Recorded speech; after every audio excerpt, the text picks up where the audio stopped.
I'm gonna come back over. Yes, sir. Back. Yes, my name is Abe Levine. Let's get up.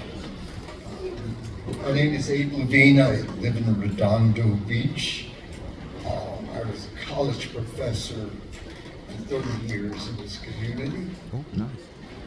And the last time I came to one of your meetings, we were in competition with the state of Mississippi with the highest illiteracy rate.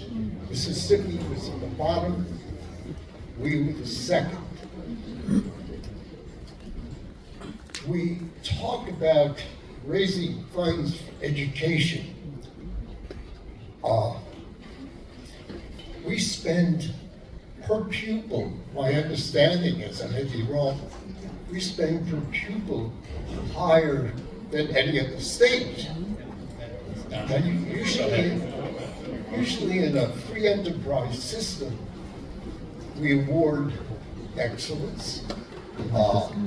If we're giving more money for something, in the words of Jimmy Carter, is there a sunset provision for any of these laws that pass? What actually, the last time we spoke, when I brought this up at a meeting, you mentioned COVID and a number of other peripheral excuses for this.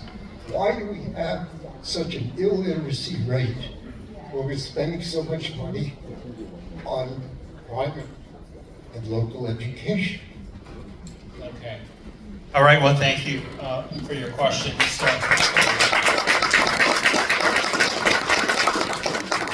Yes, literacy's been one of my priorities. Last year, I joint authored a bill to promote taking a lesson from Mississippi, as well as other states, promoting what some educators are calling the science of reading, evidence-based literacy instruction, basically, bringing back a lot more of the past emphasis on phonics, as well as other,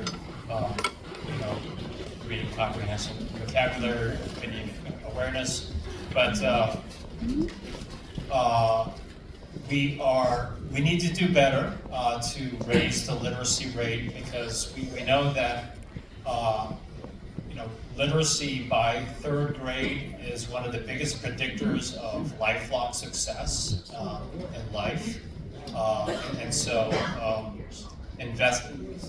I was able to help deliver over $200 million in funding to incentivize more school districts to adopt this, these evidence-based literacy instructional methods, best practices.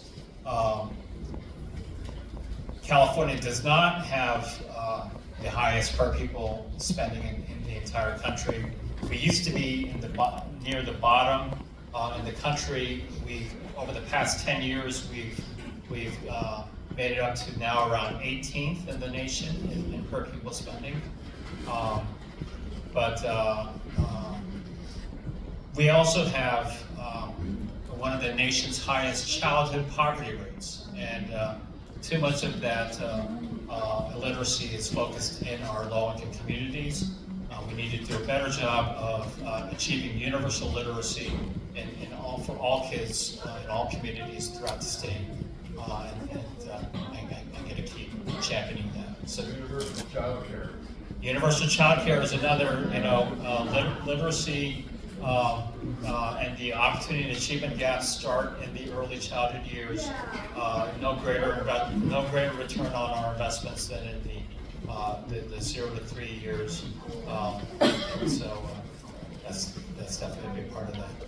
Unfortunately, we have reached the end of our time. I'd be happy to stick around to take, have individual conversations. But again, thank you to each and every one of you for spending